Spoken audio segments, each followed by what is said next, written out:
Off and running on a Monday. It's the 23rd of June. Welcome inside the vault for a Ravens Lunch Hour live stream. I'm Bobby Trossich. She's Sarah Ellison.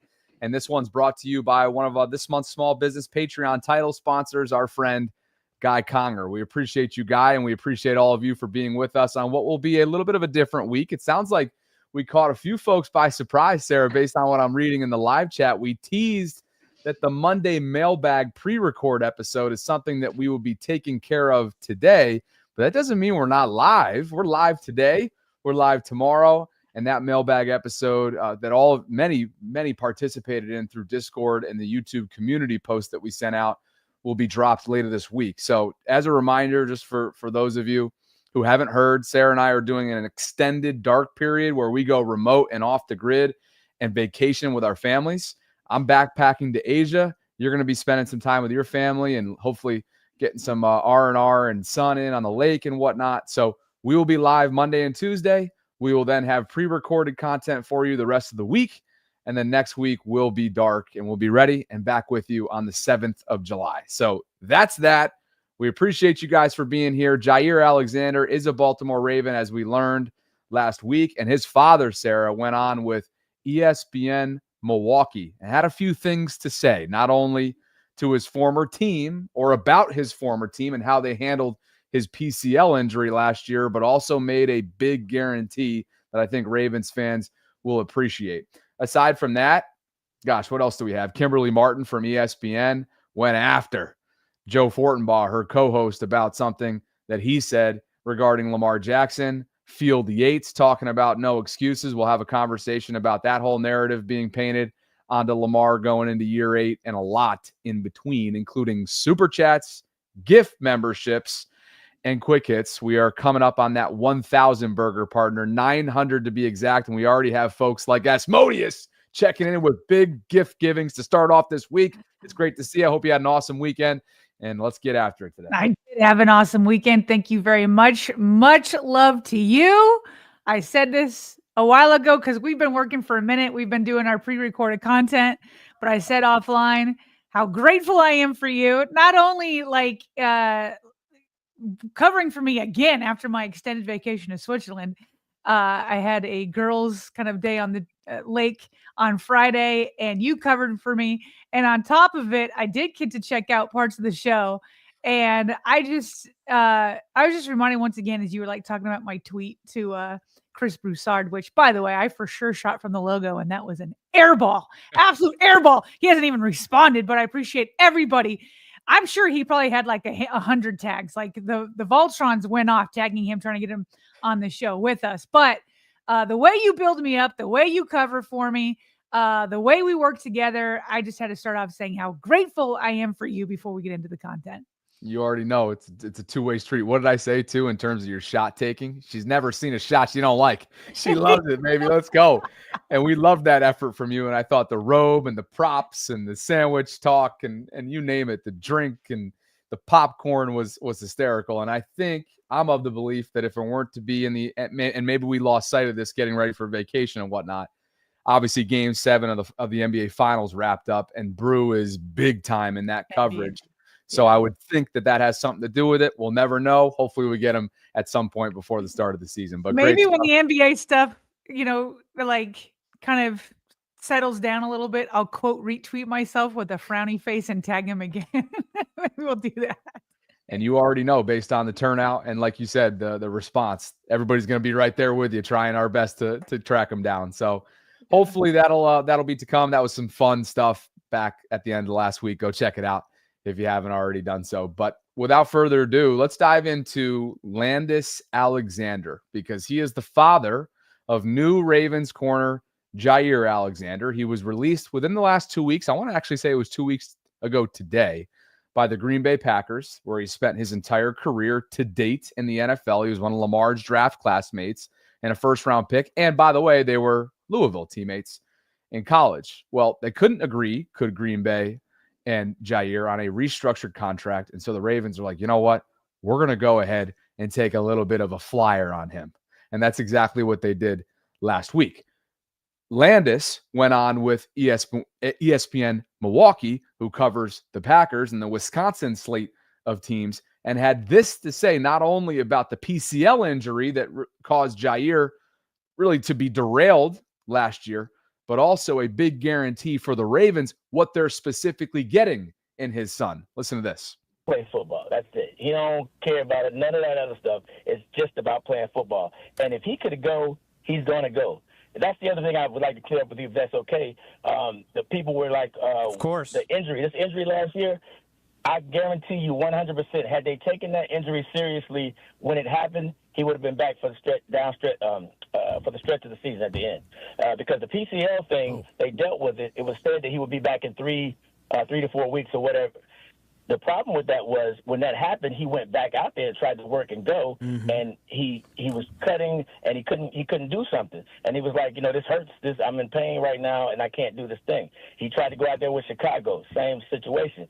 And then they did the knee scope later, and they found a lot of stuff that he had injured before. There were old injuries in there that were keeping him from being able to do that. So had you scoped it 3-4 weeks prior to that, then he would have been back for you. So why if you had done IR for the beginning with? Landis, so that's my big question, is that it seemed like the Green Bay Packers were surprised when they found out that Jaire wasn't going to come back. So whose fault is that? Is that Jaire? Is that the team doctor? Because at some point, somebody has to be honest about how did Jaire all of a sudden go from about to play to having to be out for the season? It seemed like the Green Bay Packers painted the picture that it was more Jaire just not going out there and toughening through an injury. And that's exactly – those are the misnomers. I want to make sure that I clear that up. That wasn't the case. The situation was you probably should have taken it more serious from the beginning with it. He probably should have had a knee scope 3-4 weeks prior to that. During the time that they said it was the PCL, okay, PCL did heal. They were right about it. It was a torn PCL. It did heal in 3-4 weeks. The problem was the other stuff that was in there. And I have all the pictures of it and everything that they saw before and everything that they took out after the scope. So he really had a bigger problem than the PCL. Yeah, Landis Alexander, Jaire's father, joining us here on Kyle Bruston-Ortman. And I will say I really appreciate you taking some time to share the insights from your perspective and Jaire's perspective. And it sounds like you've done your due diligence. Congratulations on a new opportunity for your son in Baltimore. Do you and Jaire have the December 27th date already circled on the calendar? Not as revenge, but as a fun opportunity to play against those that he is friends with and will look forward to competing with. No, man, we love those guys. We love that team. We love that city, man. Nah, it's not that. We're going to play everybody the same. It's going to be hard. And the other biggest thing is that Green Bay let him go when he was feeling his best.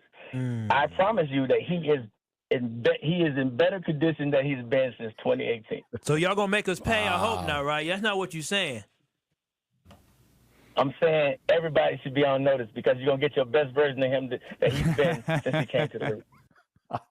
Sarah, I'm liking this guy, man. First impression of Landis Alexander, the father of Jaire, who just joined recently and within the last week or so, local radio in Milwaukee.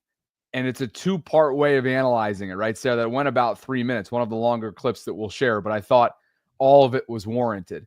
The first part was, as you mentioned at the top, ripping the Packers. Not necessarily the organization, but the medical team without actually coming out and saying the medical team, referring to the knee scope that never was, or the knee scope that came too late. And had it been scoped, the PCL, weeks prior, maybe he would have had a chance to be back for them as they made a postseason run. Well, guess what? He only played in 7 games. And the biggest topic point with Jaire, Sarah, in recent years, and the numbers show it, unfortunately, he hasn't been available. He's played in just 14 total games, regular season-wise, over the last 2 years, a full season in 2022, and then just 4 back in 2021. So he has not been available, and that's obviously been something that's been one of his setbacks that he hasn't been able to overcome. Now, the other side of it, the guarantee, that's what kind of excites you. Granted, it's his father. What do you expect the guy to say? But he gets you fired up there at the end. Green Bay let him go when he was feeling his best. That's a direct quote. I'm saying everybody should be on notice because you're going to get your best version of him that he's been since he came to the league. Sarah, if that's the case, great news for the Ravens, even better news for Jaire because he's going to get paid for a year from now. Yeah, listen, man, nobody's going to go to bat for their kids like a mom or dad. You can ask my kids right now. I certainly talk them up, but this is a former All-Pro. So if his dad, other than Jaire himself, his dad probably knows where he's at physically. And, you know, when he says something like the Green Bay Packers let him go when he was feeling his best and he's as in good condition as 2018. Well, 2018 was his rookie year. And then he goes on and he has 3 seasons where he's playing, you know, pretty much the whole season. And then things started to go downhill. Now, from the Packers' point of view, we can't really speak to it, right? We've had issues in Baltimore ourselves where there's been controversy over strength and conditioning and doctors and handling injuries and stuff like that. I'm trying to remember his name that you had. Was it Wolf? Well, go ask Derek Wolf and J.K. Dobbins about it. See what they have to say. Yeah. So who knows? You know, sometimes when you have injuries that are kind of chronic, it's like, is it my fault? Is it the way it was handled? Is it a little bit of both? And so his dad puts it squarely on the Packers' shoulders, where I do hear some good news going forward. So he's saying, yeah, there was just a PCL. They said there was 3 or 4 weeks to get healed. He's saying that part did get healed. But had they given him a scope at the beginning of that, they would have caught older injuries sooner, right? And so it sounds like his PCL is healed and older injuries. And maybe, Bobby, these older injuries are linking towards these other games missed, to your point, right? So yes, he missed 7 last year, but what happened in 2023 or 2021, maybe those types of injuries from those years have been addressed also. That's the optimistic kind of take. And so, listen, I'm sure that the Ravens themselves did their own thorough analysis. They do that for all players before they draft them or before they sign them. Sometimes they draft guys knowing that there's injuries, David Ajabo, Andrew Voorhees, and thinking, hey, we're getting great value here, so we'll get him anyway. But in Jaire Alexander's case, where you're only getting him for 1 year, that says the Ravens believe that he's in great condition too. You don't sign a guy for 1 year thinking, okay, it's going to take him a minute to heal up. And so this is exciting news if Jaire does indeed feel as good as he did in 2018 and you add on the veteran experience that he's had. Bobby, I mean, we've talked about it. This starting secondary, we can talk about depth in a few places, but this starting secondary is scary. It is scary when you add Jaire Alexander, a former first rounder and All-Pro, and add him to a former first rounder and All-Pro and Marlon Humphrey, a first rounder and maybe a future All-Pro. We'll see, Nate Wiggins. Start with Pro Bowl first. An All-Pro in Kyle Hamilton and another first rounder in Malachi Starks. And oh, by the way, Jaire Alexander is coming in for a 1-year, $4 million deal up to $6 million. And he's replacing Brennan Stevens, who just signed a 3-year, $36 million deal. You're hoping for not only better pay, you've got that, but you're hoping for better play on top of it. No doubt. And in terms of how this deal got done, because like you see on the screen, this is the deal that favors both sides. You get a prove-it opportunity for a Jaire and a Super Bowl or win or Super Bowl contender that he joins. And then for the Ravens, it fills a major void should he stay healthy. So how did it get done? We know the figures. We know all the social media that came out from the Ravens and how well under the wraps they kept this deal, right? In terms of how secretive it was, really, and how buttoned up it was, I should say, between the two parties. Jeremy Fowler of ESPN sharing a little bit more on that visit and how it ultimately wound up in him going pen to paper. Go to Baltimore. Jaire Alexander, big signing midweek. Here's how it all went down. Eric DeCosta, the GM of the Ravens, was in on this back in March even, flirting with a trade possibility. So when he became available, they made a quick call. Jaire agreed to visit the team, but didn't make any sort of commitment until he was on site. And he just had great chemistry with everybody. They were heavily recruiting him. Falcons he was considering, Miami Dolphins he was also considering, but Baltimore had the clear edge throughout that process. Yeah, and Sarah, a couple things come to mind, right? One, when he refers to the March trade activity there, Eric was snooping around, and you could pretty much confirm that one of those 6 teams, as Jeff already noted, Jeff Zaribek, that Josina Anderson talked about, that made immediate inquiries after Green Bay released them, you better believe I wouldn't be surprised if the Ravens were the first of those 6 teams that made an immediate inquiry. Absolutely. I mean, Eric DaCosta and the Ravens have never not loved cornerbacks. They're always looking at cornerbacks, and moves that they make from other teams, frequently involve the defensive side, but certainly cornerbacks. And then we just named all the first round cornerbacks and safeties that they have on the roster. They love investing in the secondary. And the second piece to that, Bobby, is obviously him talking about how Jaire was not committed. He was not committed when he was flying to Baltimore. So the day before, when Lamar Jackson said, "Get it done, EDC," he was like, let's all put on our recruiting hats and let's finish this job. Yes, the Ravens had been in on it since March, according to Fowler and Josina, as you said, and Jeff Zaribek. So they had been in on it, but they hadn't gotten it finished.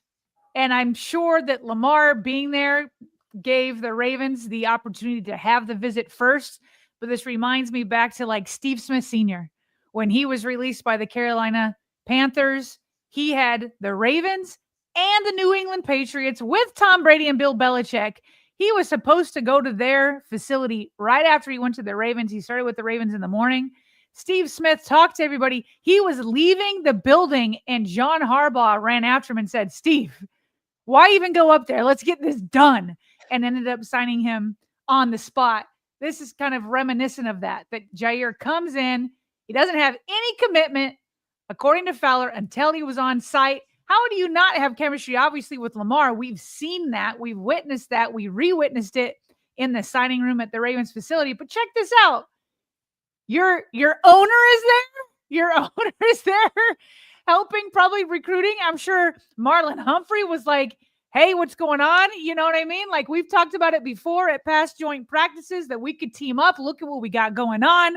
I'm sure every single player, and it didn't hurt that it was mandatory mini camp, so everybody was there. They could put on their full recruiting pitch, and they obviously won him over. So well done to everybody for making it happen for, again, $4 million. That's it.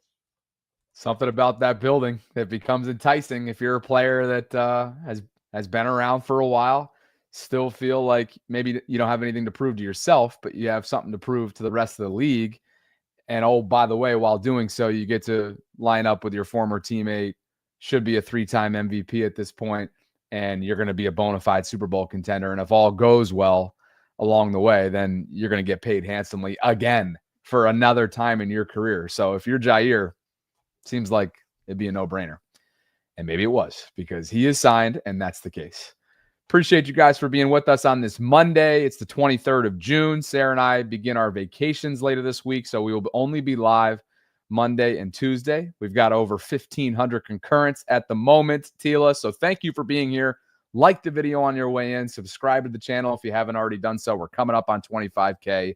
And hit that notification bell so you can be notified of when we're dropping our daily live content. And I will say, we're coming up on a pretty big milestone, Sarah. Let's get to super chats and some gifts. We are coming up on 1,000 channel Voltrons. And to think that we just rolled this new feature out back in March and we got a chance to hit that number is pretty extraordinary. So David Alden became one last night. So he actually became channel member number 900. So we are at 900 total Voltrons. Douglas H. Brown Sr., and welcome, David. Douglas writes, and he's a channel member, writes, DHBSR is in the house. So happy you two are going to be getting away and resting up. With the season coming up, you two will be rushed off your feet. Appreciate you, Douglas. And on top of that, he's gifted a channel membership, Sarah, which brings us to 901. And Richard, with a 10 spot, brings us to 911. So the first 10 spot of the day goes to Richard. That brings us to 911 total Voltrons. We appreciate you guys. Thank you for trying to get us to 1K. And the Chef 87 chimes in with a super chat. Yes, thank you, Richard, and the Chef 87, not to be confused with Chef Trez. says, "Hey, Bobby and Sarah, love what y'all do for us. Sarah, I wanted to let you know that the Ravens' former chaplain has been my pastor for the past decade." You talking about Johnny Shelton, that former one? Let me know. That's pretty cool, though. That's pretty cool. Yeah. All right. I wonder who the current one is, and do they have an office or do they have a location at One Winning Drive? Yeah. They do, right? Yeah. Yeah. Very cool. Well, at least because I'm pretty sure guys like to go in and talk to the chaplains and kind of have privacy. So that's how I remember it. Yeah. Very cool. Appreciate you, Jeff. Thanks, Richard. Thanks, Douglas. Thanks, David. Off and running. 911 total Voltrons. We'll get back to more super chats and gifts in just a bit. But first, Sarah, Kimberly Martin has gone to bat time and time again for Lamar when she sees an opportunity to do so on the ESPN airwaves. And at the end of last week was just the latest example. Yeah, so obviously we've all kind of heard since Jaire Alexander has been added to this roster, there's been, lots of the Ravens got to get it done. We've heard it nationally, you've heard it locally, you've heard it on our show. The Ravens have got to get it done. Eric DeCosta has done his job. That doesn't mean that the roster is, completely foolproof. In fact, in the mailbag that will come out later this week, we talked about where we still have one or two concerns still left. But every team does, and the Ravens certainly have a phenomenal roster. So all this great news coming in from Jaire Alexander and Lamar's connection to him, all great news. It didn't take long to have it spinned into something negative. And the folks on First Take last week were looking at the same tweet we looked at last week when Ryan Clark said, the Ravens should be able to go all the way to the Super Bowl. So they asked the panel to react to that. And their gambling guru, Joe Fortuna, he got a little disrespectful, Bobby. Okay. That's fine saying the Ravens need to do better in the postseason, but he got disrespectful for sure. And Kimberly Martin wasn't having it. Perform in the AFC Championship game.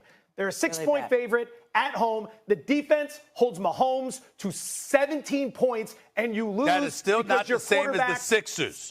Wrong one. Let me get the other one. That's the second one I'm going to show in a second. Joe Fortenbaugh, are you buying with RC selling? Should the Ravens win the whole thing now? Let me double check something. It's not February, so it's okay to talk about the Ravens in the Super Bowl because we like to have fun this time of year, right? Like last week I came on the show and Stephen A. and I had a great laugh about the Sixers making a playoff run next year. Those are the types of things we can do this time of year, have fun. Ravens, they're a wonderful regular season here's the team. Setup. Yep. All right? Mm-hmm. But that's where it ends. Lamar Jackson might be the greatest regular season quarterback of all time. But that's where it ends. All right? You want to win a Super Bowl, you got to win a minimum of 3, maximum of 4 consecutive games against good teams. This team has never won more than 1 game in a row against teams. You're 10-point favorite against Houston a couple years ago. All right? So Jaire Alexander, great. He's missed 34 of his last 68 games. What do I make of that? Am I excited that we get him for 8 games this year? I don't know. So Baltimore, it'll be a fun season, probably win 12 games. There will be a lot of hype and excitement, and then we'll get to the playoffs, and something will inevitably go wrong because that's what Baltimore does. Gee, you are. You know what? What more do you? Where am I wrong? I just hope the Ravens clip this if they end up getting. They clipped it last year. I said it last year. I called them the 76ers of the NFL. I said Lamar Jackson is Joel Embiid, and everyone clipped it off. And the same thing happened. They were a favorite in Buffalo, and they peed down their leg in the big spot like usual, and then lost the game. What we're not gonna do is disrespect Lamar like that. Go ahead. I said he's the greatest regular season quarterback of all time. That's a lot of respect. No. Joel Embiid, sir? No. Woo. Come on now. Bobby. Why does it always have to hit those levels? Why is it that you got good news, you got Jaire, and a big part of the reason why I came here is because of Lamar Jackson. So he's taking less money. You've reported that he could have gone to these other teams for more money and he didn't do it. And it's because of Lamar Jackson and the Baltimore Ravens. Lamar leading the way. Phenomenal news. Good job, Lamar. Your presence brings all pros to Baltimore. But then it's got to be twisted into peeing down your leg. Like, and wrong comparisons, Bobby. You know you're disrespectful. I'm going to show it in a second. When you got Stephen A. Smith defending Lamar Jackson and the Baltimore Ravens, Kimberly said, I hope they clip this. Here you go, Kimberly. I have done that for you. It is now clipped.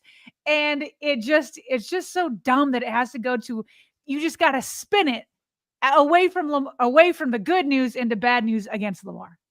I hadn't heard the Joel Embiid comparison. We've heard the James Harden NBA to NFL comparison with Lamar, but I hadn't heard the Embiid Philadelphia 76ers one. But what is Stephen A? I'm curious to see what Stephen A has to say in response. Yeah, I'll get to him in just 1 second. Before I do, I just want to say one thing. He kept calling the Ravens a regular season game. A regular season team. A regular season team. Thank you for the clarification. They are indeed. They need to play better in the playoffs for sure. You are more than a regular season team when in 2023 you go to the AFC Championship game, and then the very next year you're a dropped catch away from the AFC Championship game. Your AFC Championship game next year, you're a dropped pass from an AFC Championship game. You are more than a regular season team. That's not an accurate representation of them. Are they better in the regular season? Absolutely. We've talked about that. The Ravens haven't played their best in the games that they've lost and have knocked them out. But to get to that point, to the AFC Championship, we're on the verge of it 2 years in a row. You're more than a regular season team. You're more than that. You need to play as good, but you're more than that. But to your point, to get to Stephen A. Smith, Stephen A. is not buying the 76ers comparison. And he at first responds calmly, but then Joe persisted. So he got a little bit loud and started yelling at Joe. Form in the AFC Championship game. They're a 6-point favorite at home. The defense holds Mahomes to 17 points, and you lose. That is still not the same as the Sixers. Stunk. That is still not the same as the Philadelphia 76ers. Come on, man. That's not the same as the Philadelphia 76ers. It's close enough. It's not. He is never. Here's the problem. They lost on purpose for years. Hold on. They lost on purpose. The Baltimore Ravens had successful regular seasons, came up short during the playoffs, okay? The Philadelphia 76ers spent years losing on purpose while charging the paying customer, and in the same breath saying, have faith in us, eventually we will get there. And even the year that Joel Embiid won league MVP, they still couldn't get to the conference finals. They've had players who've quit. Ben Simmons quit. This brother, listen, he should be arrested for theft. He has been stealing money for years. He should be arrested. The cops actually should be at the arena and cuff him for what he has been doing to NBA franchises. And figuratively speaking, for some inexplicable reason, James Harden, great, throughout most of his career, throughout most games in the regular season, throughout some games in the postseason, the second a game 6 or 7 in a closeout scenario shows up, he does it. This is what has happened. And then meanwhile, they said process. They actually bragged about the process. He had a league MVP talking about the process. The process sucked, okay? That is not the Baltimore Ravens. You've got to come up with a better comparison, Joe. One of the things that I find very, very interesting is that we looked at Lamar Jackson, and I'm very big on this with stars. Just don't let it be you. Don't let it be you. Don't you be the reason y'all don't get it done. We can say that Lamar Jackson wasn't the reason they lost. You Mark Andrews, this is one of the great tight ends in football. You got to catch that pass. When we look at Patrick Mahomes, he ain't the reason Kansas City loses. Lamar Jackson, he wasn't the reason Baltimore lost. Josh Allen, damn sure wasn't the reason Buffalo lost. Don't let it be you. And those guys last year, they weren't the reason their teams lost. All right, so a little bit longer there, but Stephen A. obviously pushing back on the 76ers comparison. What say you? Yeah, it's just... tis the season. That's the first thing that comes to mind. It's tis the season. We've now entered this stretch where we're all going to be starving for football over the course of the next, month? I think rookies report around the 15th or so, and then veterans will be the the 22nd. So today's the 23rd. We're under a month, but it's going to feel like forever. And I just think you have astronomical reaching that's going on right now in this segment. It's very hard to consume. Very, very hard to consume. When Stephen A is like the voice of reason. It's like, what's going on here? And so, and he's right. And that doesn't mean that Lamar Jackson played a perfect game in that AFC Championship game. We know what happened in the first half, but we also know that he just absolutely tore them apart in the second half. And what's interesting to me, Bobby, is that growing up a Denver Broncos fan, what made John Elway, what was one of his calling cards, and I remember sitting back as a little girl watching them, is that quarters 1 through 3, it's like the Denver Broncos and John Elway would stink up the joint. But you would never worry. You would never worry because it's like, okay, here comes John Elway in the fourth quarter. And somehow they kind of get it done. And so, but for some reason, if Lamar comes back from behind and overcomes poor play with phenomenal play in the third quarter and the fourth quarter, it's like all everybody can talk about is the first quarter. But it's like people like John Elway, who's a Hall of Famer and rightfully so, and he does have his 2 Super Bowls, but it took him a long time. I think there were 4 Super Bowl losses. 4. I remember growing up with that. And so it was his final 2 years in the league that he got his Super Bowls. And so, but that was his calling card, was stinking it up until the fourth quarter. But Lamar does it, and that's held against him. And if you listen to his press conference last week, like we all did, how refreshing was it? He understands how they've come up short. He's been taking accountability. He went back and revisited unprompted the Bills' loss. It's clearly been the main focal point of this offseason on both sides of the football. One side has to limit the turnovers. The other has to, according to Marlon Humphrey, create the turnovers, even if they're playing elite defensive football. So, yeah, Lamar has been the fall guy. What do they call it? The fall guy. Like he's been that throughout his entire career. He'll continue to be that through some folks' eyes on the national side of things. But all I care about is the trajectory that we keep talking about this offseason. And you've so eloquently listed it out that he, as a postseason player, statistically, eye test, whatever it is, for the audio-only audience, the trajectory that I'm showing, it's north. It's south to north. That's where he's going right now. He's going north, and I suspect that's going to continue. First 4 games in the playoffs, abysmal. Second 4 games, really good. And there's a coordinator change in there, which probably has something to do with it, along with Lamar just growing as a player like all players do. Now, Bobby, there's also been, since the Ravens signed Jaire Alexander, and we've talked about this no excuses kind of narrative that's out there. And generally, I agree with it. I think that up to this point, Baltimore, listen, it's no excuses. Not that Baltimore has made excuses, but Eric DeCosta has put together a Super Bowl caliber roster, in my opinion, again. So I feel like there's a correct way to talk about these no excuses and maybe not a correct way. I'm going to do what I think I feel like Field Yates did a pretty good job on it. So here's Field Yates on NFL Live talking about no excuses for the team specifically. I think I've talked about this a couple times this week, how the Ravens last year had one of the worst pass rush win rates in the entire NFL. They couldn't get a lot of pressures in some of their biggest moments. This past season, when they lost to both Buffalo and Philadelphia, 2 of the league's elite teams, they managed just 5 pressures. That's not going to cut it.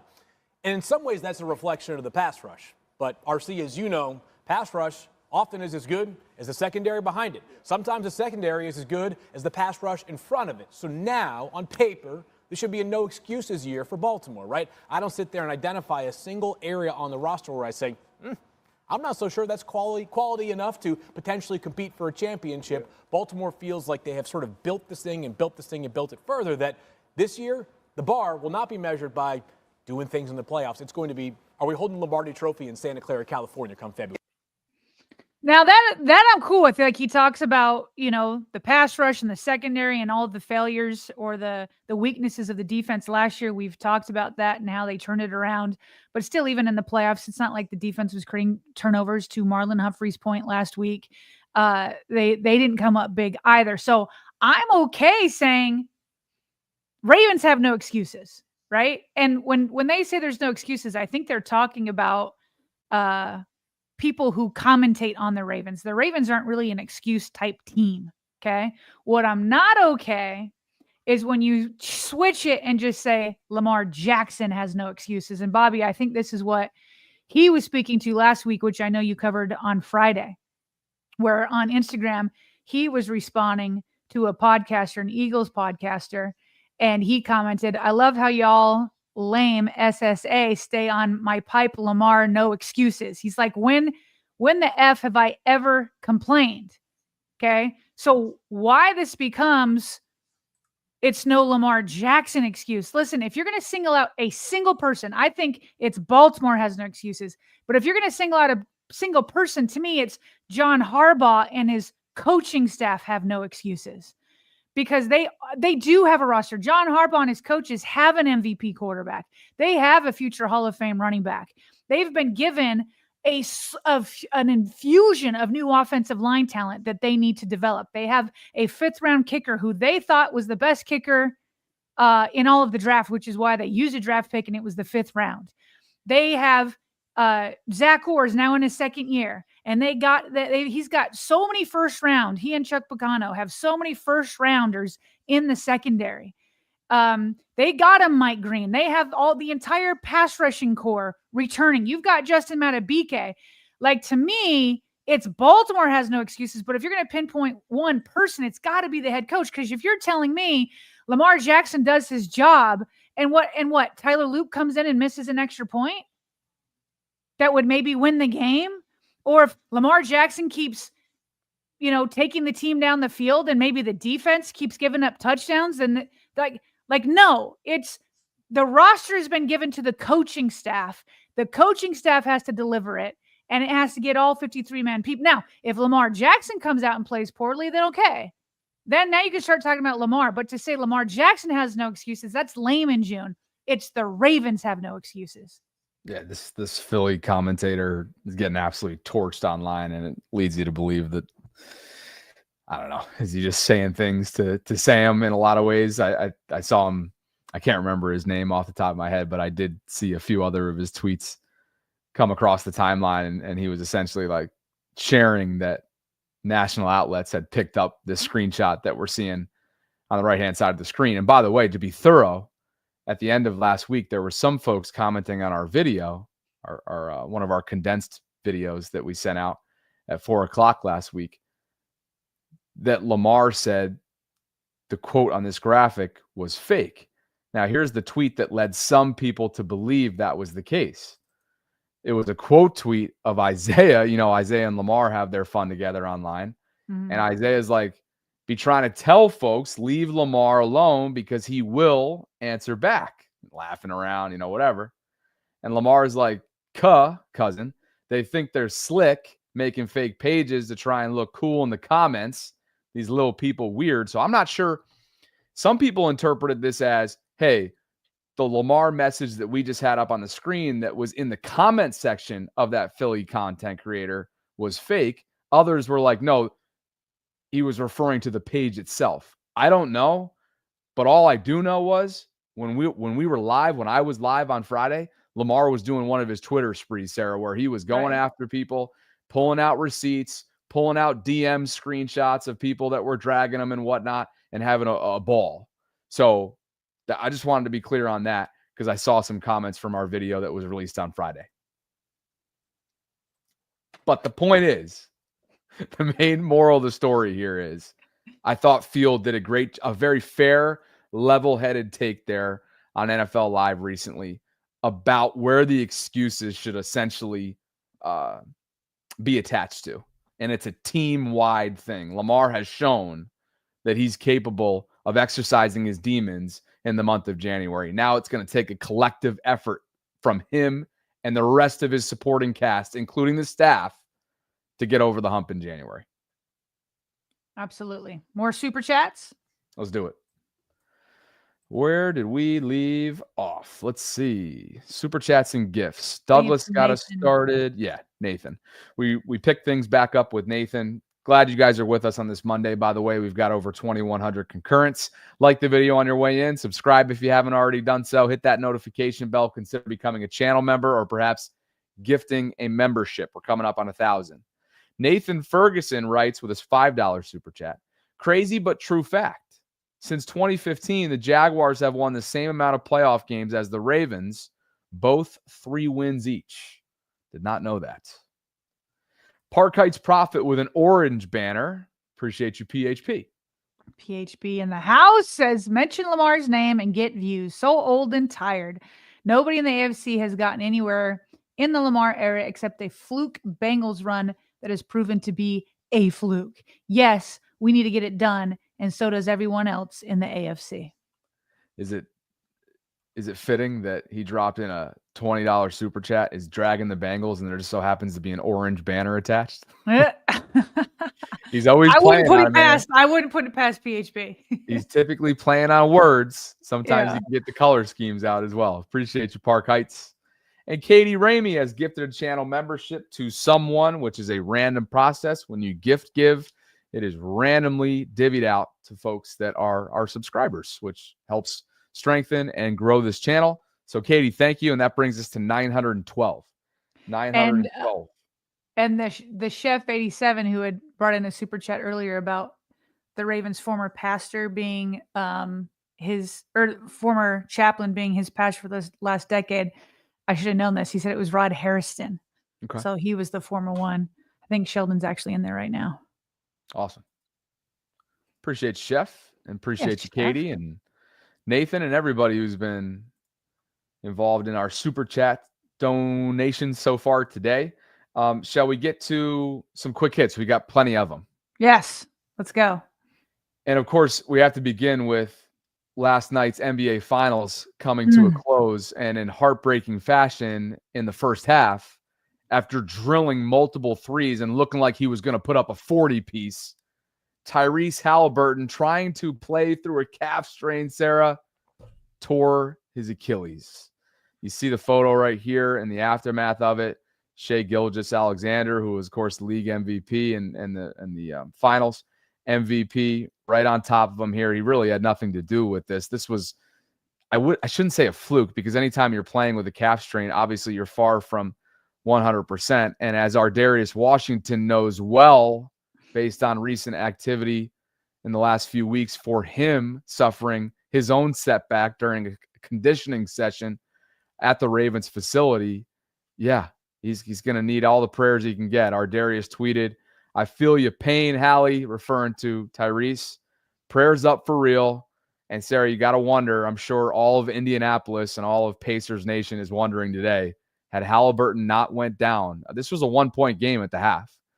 Had he not went down, would that second half looked a lot different? And I would have to think that would have absolutely been the case. Yeah, how could it not? I mean, that's just such a it's just so gut-wrenching. You're in game 7. This is like what your whole life has been about, was to get to a championship game. You dream as a kid to be in game 7 of something like that. And I saw, it is crazy how an Achilles can just go like that. Like I was rewatching the replay, and it's non-contact. It's just, it's so heart-wrenching. And Ardarius Washington right here, he gets it. I feel your pain. It's maybe not in game 7, but Ardarius Washington knows what's being cooked up in Baltimore. He knows that EDC and the Ravens franchise are trying to go all in and try to, put together a roster that will go on a championship run. So even though it happened in the OTAs, just during a warm-up, not during like the actual playoff game, but being robbed of a championship run is tough. So tough. And you're right. You will never know, had he stayed healthy, what the outcome of the game would have been. But congratulations to the winners here. And Shai, I can tell you my son loves Shai, so he was happy about the outcome. But it's gut-wrenching to watch. The Oklahoma City Thunder were the best team, and they ran the table from start to finish. Mm-hmm. But the Pacers felt like a team of destiny throughout the postseason. I watched them back in February, and I remember telling you about this. One of my good NBC friends from my past broadcasting career invited me courtside to sit for Denver, Indianapolis, right before the combine. It was the first day that I arrived, and I watched a Nuggets team come into the home turf of the Pacers and smack them. I mean, they put a licking on them. And for the Pacers to, I know you got plenty of regular season games, a lot more, whole heck of a lot more than the NFL. But for that Pacers team to take their licks during the regular season and then go on that kind of run for the postseason to have it end like it did last night, I think the whole country outside of Oklahoma was pulling for them. So anyway, just wanted to throw that in because our Darius was one of the many viewers. And speaking of views, John Harbaugh went viral on Allison Harbaugh's Instagram. I shouldn't say on it, but this content came from his daughter Allison's Instagram. And at 62, Sarah, based on this and based on, God, I've worked out with this guy before. Totally to my surprise, I walked into an F45 in Baltimore County years ago. And there he is. He and Ingrid getting after it. I mean, these two are in incredible shape. And John, based on this, still is at 62 years young. Look at him go. What's he putting up? 405s? It says 405. This is his daughter's caption, I'm assuming. 405 pounds with ease. It kind of does look like it's with ease. What is that? Number 3? 4? Now you tell me, Bobby, is it normal to have your hands on the bar in front though, to kind of stabilize you? I feel like when I do squats, part of the whole thing is trying to have balance without, holding on to anything. Not to take away from the 405 pounds, but. Yeah, I got to wonder if that's sort of a safety mechanism. Yeah. But he is doing this with ease. He's obviously getting somebody to spot him from behind here. You have to. I mean, you got 4. How many? He has 4 plates. 445 plates, I believe. That's 4 plates on each side. And people are like, he needs to go lower. Mike, he's 62 years old. All right. He's 62. Hasn't he had a knee replacement, Sarah? I was just about to say he's coming off of surgery. I'm pretty sure it was knee. For a second, I thought hip, but I'm pretty sure it's his knee. Yeah. Mike wants him to go lower. Mike, why don't you go lower on your 405? All right, tomorrow morning. Look at him go. The guy's in incredible shape. I'm always impressed by, and this is just what you see in press conference settings, his forearms are yoked. Have you ever noticed that? His forearms. Yeah.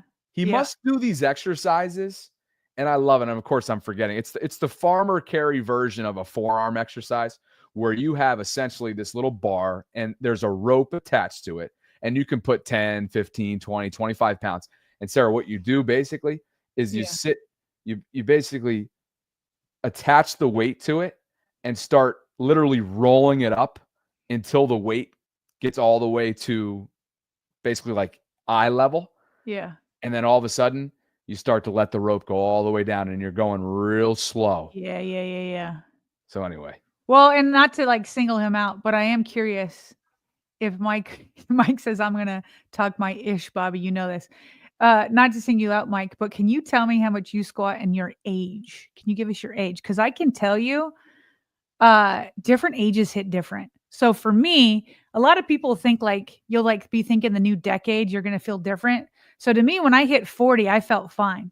To me, it was more like 45 where there was like a distinct difference in like your metabolism and like how hard you can go and all that. And that's still almost 20 years less than 62. Okay. So like, is he a 90-degree angle there with his knees? Maybe not. Okay. But that's pretty darn close. What do we say? 405 at maybe a 95-degree angle, something like that. So I just need to know, Mike, where you're at, what you squat and your age, because it does hit different the older you get. Matter of fact, Mike, next time you're working out, make sure it's during a live stream and we'll have you FaceTime in so you can show us your reps and your technique and your depth in your squat. All right, Mike? Mike's still commenting, but I don't think he's answered my question. Oh, Sarah, he's dodging it. That's what he's doing. Maybe he's behind. I don't know. I'm trying to give him some Oh no grace for me. Excuses. Okay. No grace. And Mike knows that Mike knows I love him, so that's why I'm giving him absolutely zero negative. I'm giving you negative grace right now, Mike. Let us know your numbers, big dog. Let's go. Call in sometime mid-workout and you show us your depth. All right, show us your depth. I will tell you, by the way, Sarah, like just in terms of overall weights and the safety that comes along with it. This morning, I've told you this summer I'm going to a place called Metabolic Meltdown, and my friend is the lead trainer there. And because we're really close and we used to work out together, we used to be fitness partners back in the day. He gets after me. I mean, he's got the headset on so everybody in class can hear this guy, and he's just ripping me. But I respond to that. Some people don't. I love it. And it just it brings my workout to new heights. Today we're doing, okay, how can I describe what we're doing here? We are doing bench press reps without a bar. So you got dumbbells on a medicine ball. So what I mean by that is medicine ball is down, and that becomes your bench essentially. So my back is on the medicine ball. Okay. And it's as if I'm doing bench press reps. But I got your body's absorbing more, right? Rather than having like a regular bench. Like you've got to like keep absorbing it as you're coming down with no solid ground. Oh, you know it for sure. And you got to balance on that sucker. Exactly. Yeah. Which is part of the challenge. So we're doing 4 cycles, and it's HIIT, right? So you're moving every 30, 45 seconds, and it's all in stations.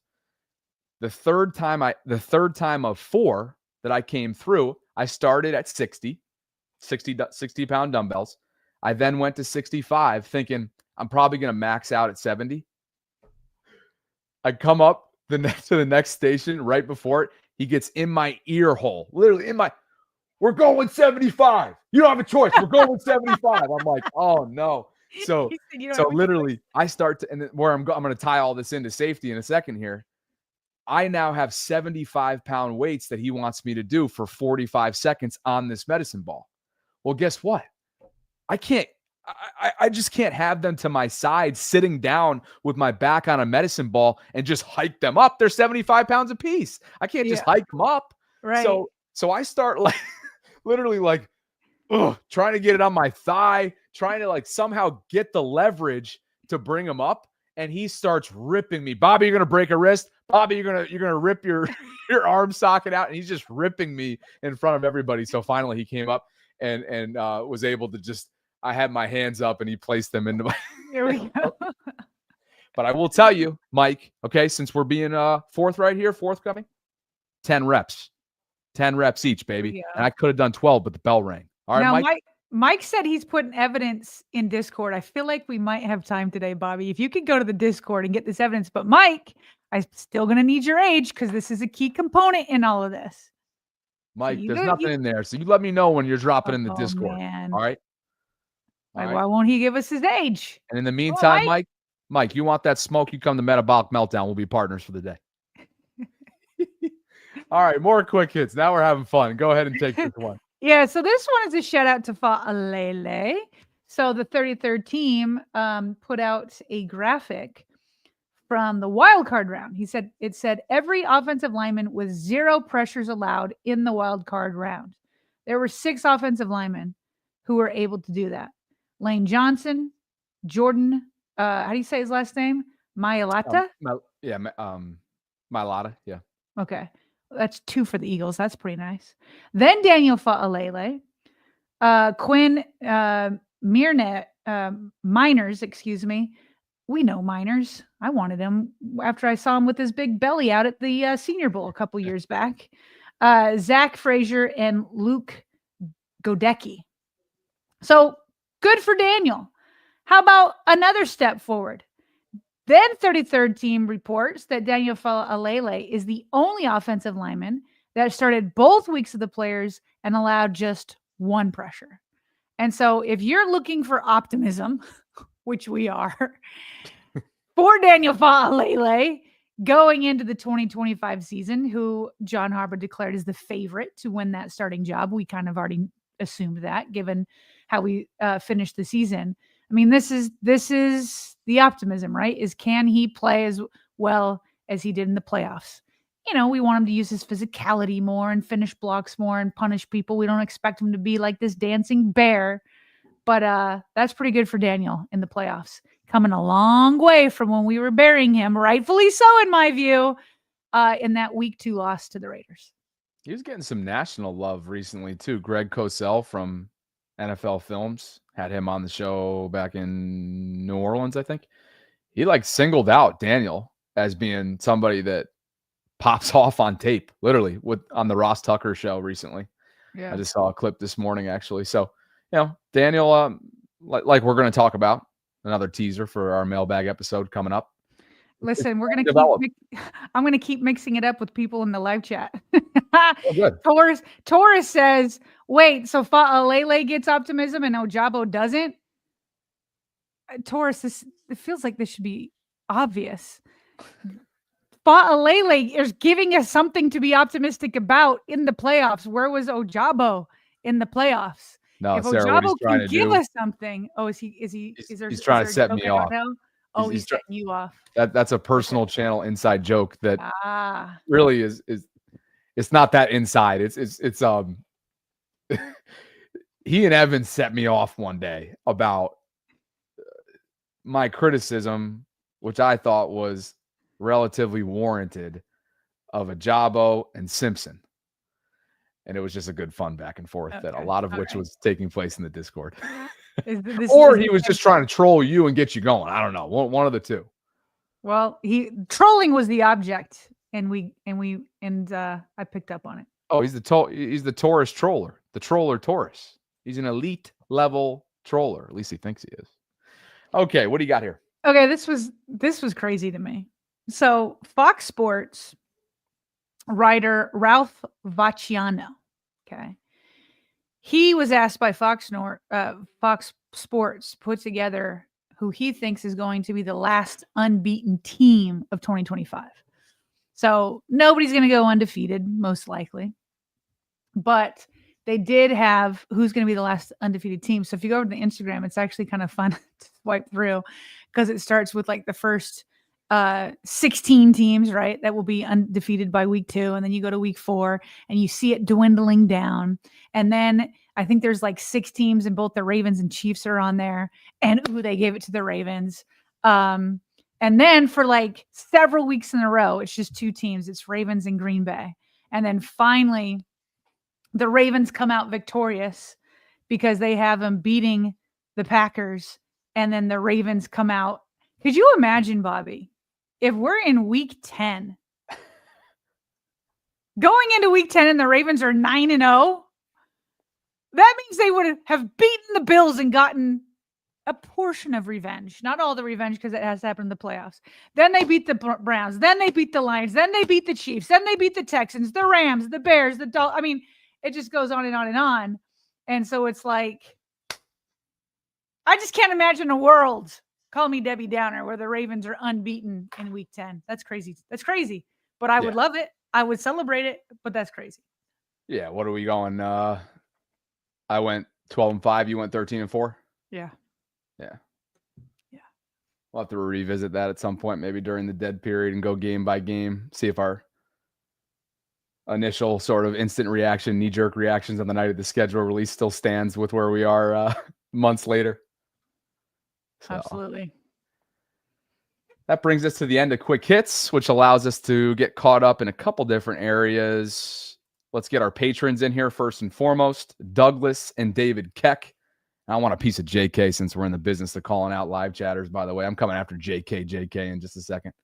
But Douglas and David Keck, thank you both for believing in what we're building. This is your monthly shout out. I was waiting for your reaction on that. We appreciate you guys. You even put a comment in the live section. We appreciate you both. This is Mix It Up Monday. Yeah, I love it. I love it.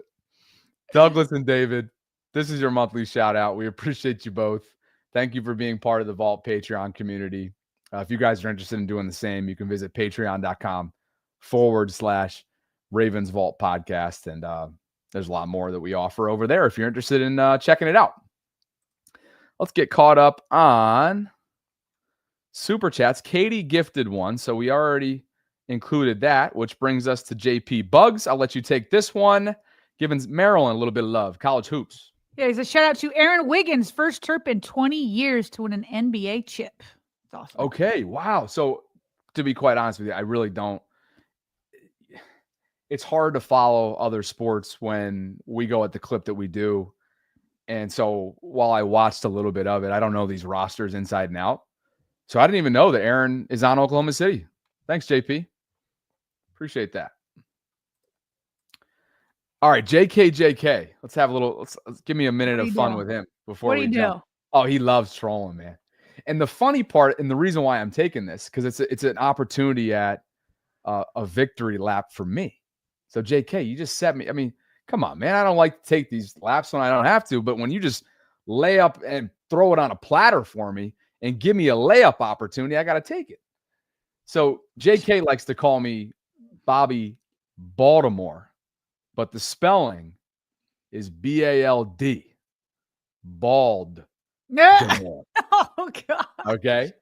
And the reason why this is a victory lap opportunity, because correct me if I'm wrong, JK, if you've been watching the show pre-hair transplant, which is dating back 2+ years ago, you would know, Sarah can vouch for this, other subscribers can vouch for this. It's night and day, baby. I went from widow's peak, receding hairline to the nth degree to, is he 22? Now, maybe I'm just patting myself on the back, but I'm just relaying to you what folks have told me over the last 2 years, AKA Bobby Bosley's got the joke's on you, baby. Bobby Bosley is sitting 2 years removed from this hair transplant, and people are coming up to me on the dating app saying, "You're 30?" Yeah. AK, you got to come up with something else, baby. I'm going to be self-deprecating in response. And now your stuff is moot. It's a moot point. Come on, JK. Where's he at now, Sarah? It's quiet in there. Listen, I'm dead over here because I agree. I think your hair is night and day coming back. And I think it speaks to your confidence to be able to just do that live. Do you know what I mean? Like, you brought people on your transplant journey and your hair recovering journey, which is awesome. But you have me dead over here with your dating apps. And we haven't heard any dating stories for a long time, by the way. Yeah. And so I just want to put that out there. But yeah, that was good. But what you're saying is it's well received on the dating apps. I mean, it's pretty full. Is the hairline perfect? No. I mean, they kept it. You can see what it was like prior. You can see that this is a widow's peak by definition. It's also not at the length that it should be right now. I'm getting ready to go. I mean, look, it's not the most full, slick, clean hairline that there ever was. But now it just looks insane. But from what it once was, I'd like to think that it was a success story with Bosley. And you better believe that I'm comfortable to share it, because that procedure was 5 figures and it was a great business opportunity that was taken care of for me. And hopefully they got a lot out of it. I know my buddy Jake Asman just used, what's the right way to put it? I put Jake in touch with Bosley and he was able to work with them, which is awesome. So like the sort of, the trail is happening, and maybe the brothers end up cashing in at some point. TJ and John have very similar hairlines to me. So when you're in this business, I felt like it was too good of an opportunity to pass up. We stare at each other on camera every single day. That's how it is. There's no hiding it for sure. But since you mentioned it, and I've had my fun with JK, so we'll let him go now. He's been buried anyway. He's not even commenting in the chat. But it's also one more thing. To like try to keep you back in that time, like you've attacked something and like you're beating what a lot of men can't beat. Like you're winning, you know what I mean? And so it's like, I think it looks good. Thank you. Yeah. Thank you. But because you mentioned the dating and it has been very, very quiet, at least in terms of what I've shared, I'll just give you a couple quick little nuggets. One, this summer is what it is. I'm in upstate New York for a shortened amount of time. That's been the plan all along. September 1st, I'm going down to St. Pete. My mom was pushing me to do this. I started with my location here in upstate to give it a shot for 3 or 4 weeks. I've been home for a month. There's nothing going on. It's a very quiet dating scene, not a lot of activity, not a lot of matches. And so I went and put my geotag back in St. Pete recently. Okay. And it's amazing. I mean, I don't know if it's just the amount of young people or more of a vibrant online dating community down there, which would make sense more so than Albany, New York. Mm-hmm. But everything changes overnight. And so, but there's just nothing to share. I mean, I'm not dating right now. Okay. I'm working on my mom's house. You and I have had an unusually successful and busy off season to the point where we have to catch each other up on like family stuff that we usually talk about on a conference call. It's been that busy. We don't even talk about our personal lives that much because we're going at such a vicious pace right now. So there's just not a whole lot to update other than we're gearing up for the season. We have a merch line that's coming soon. We have a meeting coming up at 2, by the way, on that merch line. We've got multiple sponsors that are in the works that we're really excited about for football season. Thanks to you. I'm making great strides at my mom's house and about to do some tree removal when I get back from Asia, about to pave the driveway, about to regrow grass and do some pretty big, cumbersome projects. I'm going to Vegas for a conference in August that I'm really excited about. And so, yeah, I just don't have much other than some matches, but I'm not going to get on here and be like, hey, I just matched with somebody. She's definitely going to be my girlfriend. Sure. Like, it's just, like we match, we chat back and forth, and then it gets to, hey, so what's up? I was like, well, I'm not going to be in St. Pete till September 1st. And that's where it stalls. Yeah. So maybe I'll sort of take a break from the location being in St. Pete and put it in Hong Kong. Ooh, yeah. I mean, why not? Put it in Hong Kong for a couple weeks. Sure. Could be fun. Why not? Why not?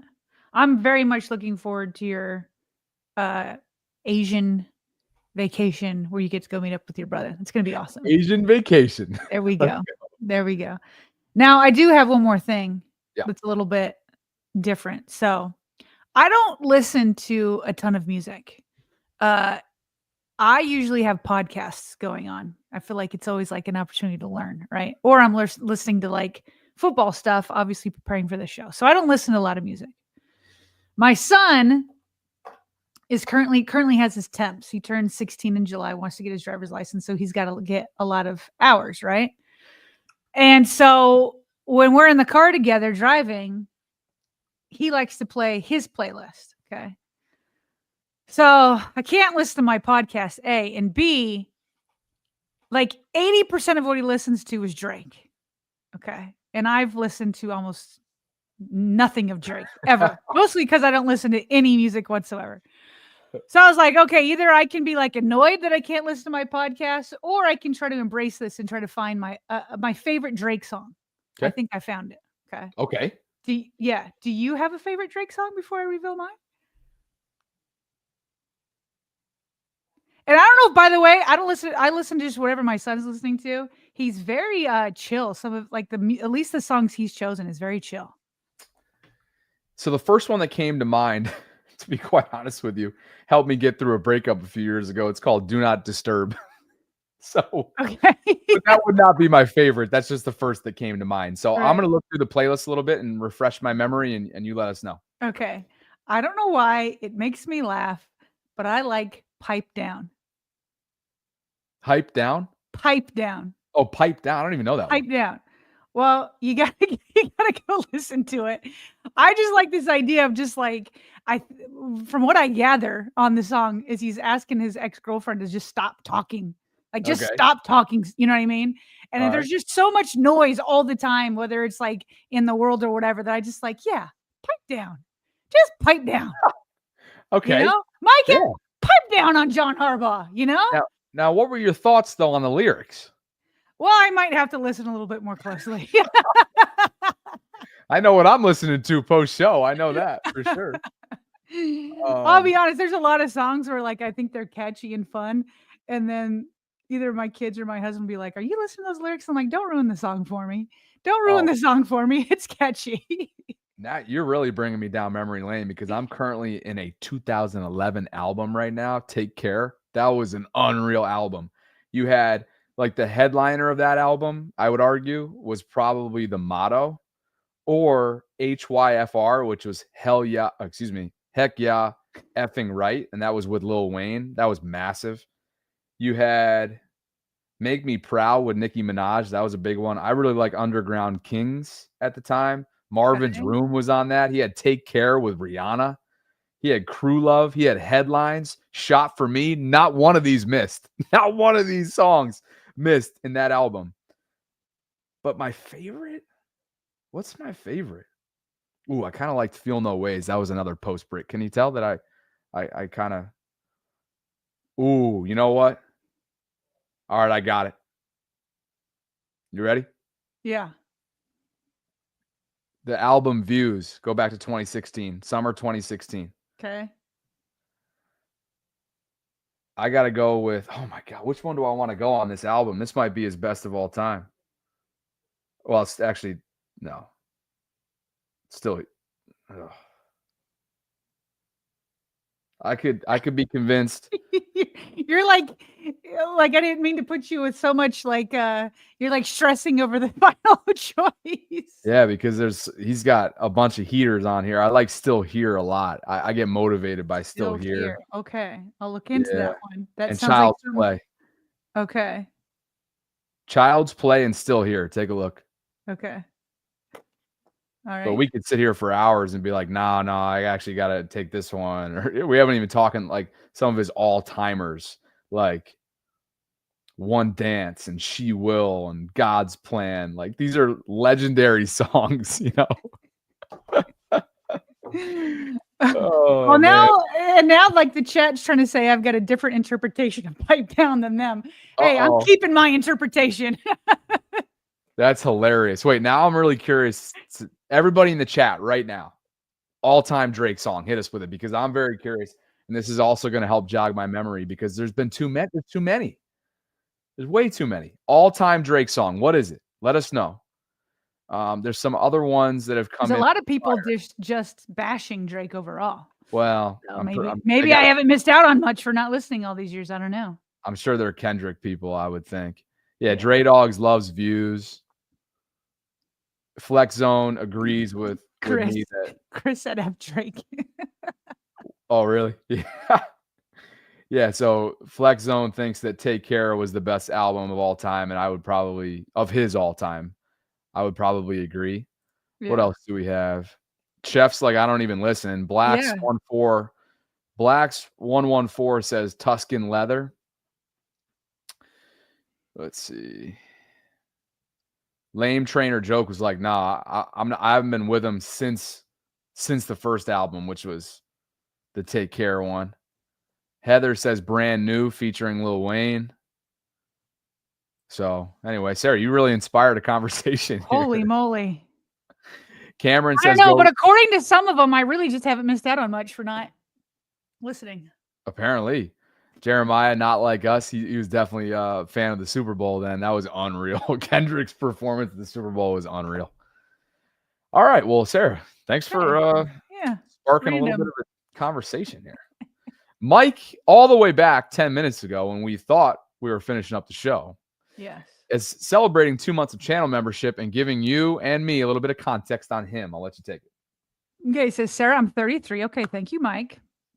And Mike, 33 and 62. I'm just telling you, it's different, but I hear you. He said, I'm 33. This August. So he's 32 now. And he's 185 pounds. He says, I can squat 300 clean. Nothing crazy, but form over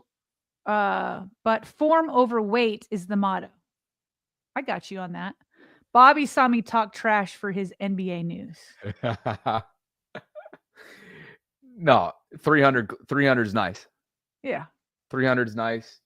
I've seen Mike on video before. I haven't seen like his frame or anything, so I don't know what kind of shape he is in, but it seems like he's in decent shape. Yeah. We'll have to see about that at a tailgate this upcoming fall. But Mike. he is 32, so, you know. Yeah. I didn't know you were that young, Mike. It's good to know. Park Heights Prophet, channel member, checking in yet again. And he writes, I like Mix It Up Monday. Let's talk that talk. Where's old Billy? Oh, let's go. I love PHP, man. He leaves no receipt unturned, baby. Where is old Billy Slick at today?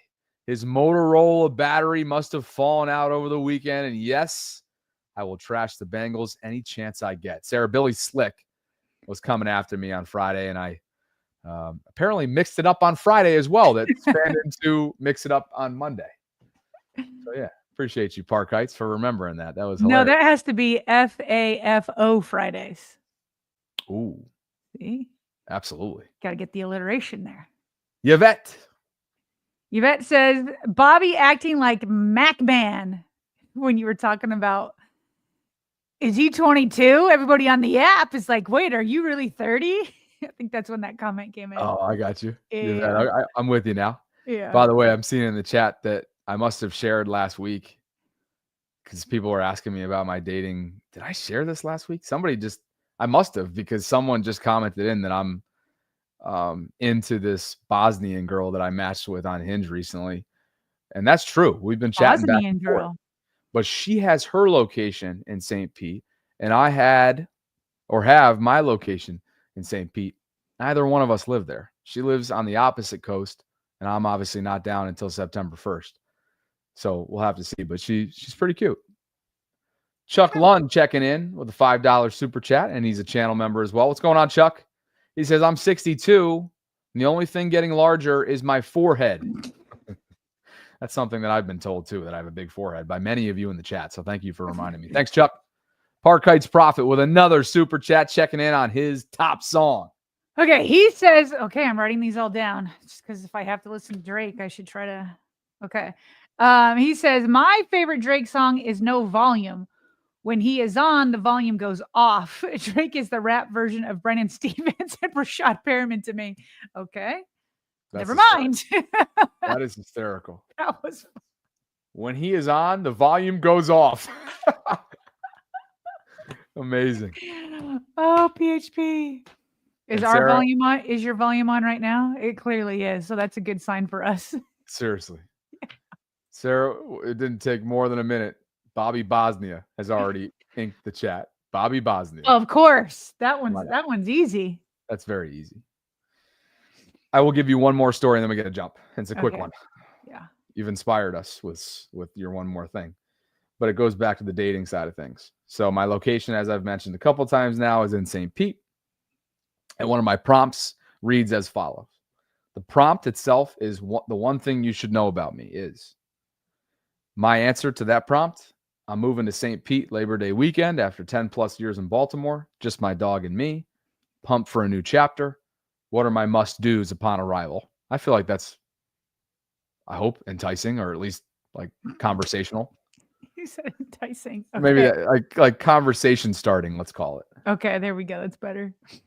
So, young lady named not that young, older than me, but young in the grand scheme of things. Okay. Because you're young too.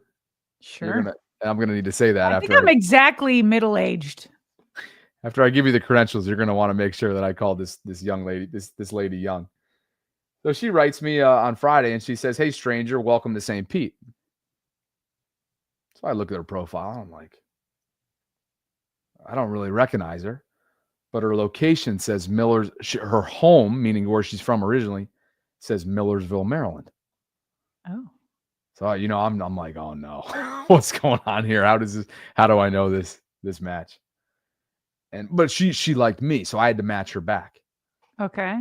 So I wrote her back this morning and I said, hey, appreciate the warm welcome, and asked her if one of her photos is at this bar called Brass Monkey, who, crazy enough, is a place that's a Ravens fan bar. I kid you not, a Ravens fan bar in St. Pete, Sarah. It's on the water.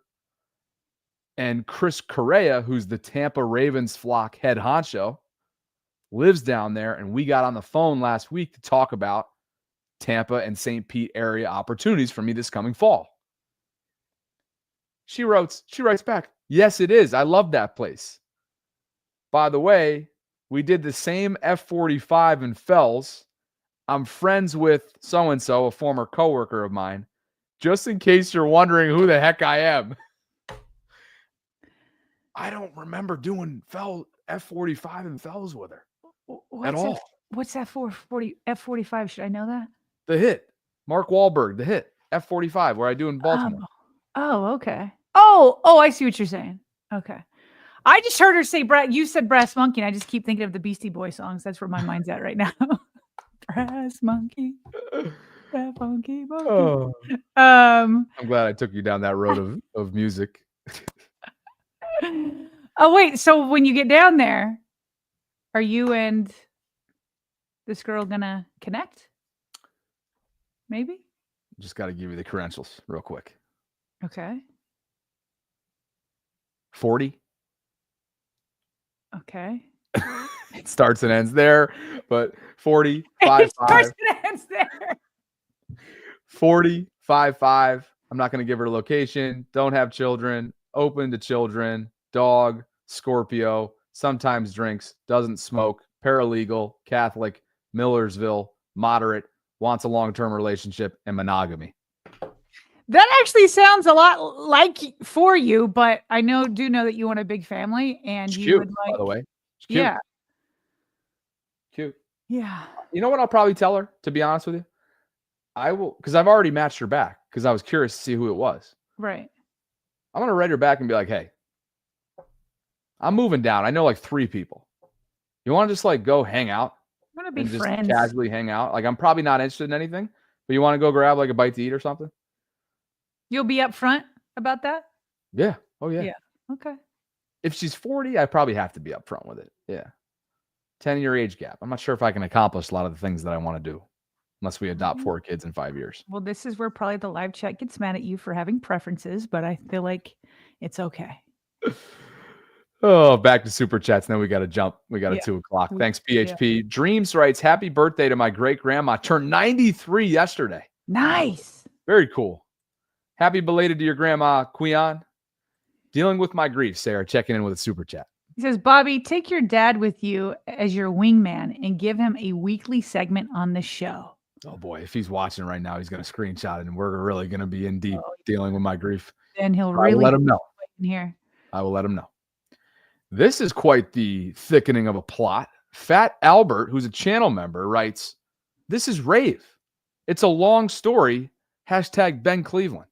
So Rave Fat Kingdom? Albert, That's Rave Kingdom? Rave Kingdom is now checking in with a new profile photo, a new name, but the same hashtag in Ben Cleveland. Okay, but do we call you Rave Kingdom still, or do we got to go to Fat Albert? And number 2, I would like the story. Can I get the story? Did you get banned? Did you get, like, what happened? To say that I got questions. Smitty says Rave lost a bet. Huh. Is that fake news? Interesting.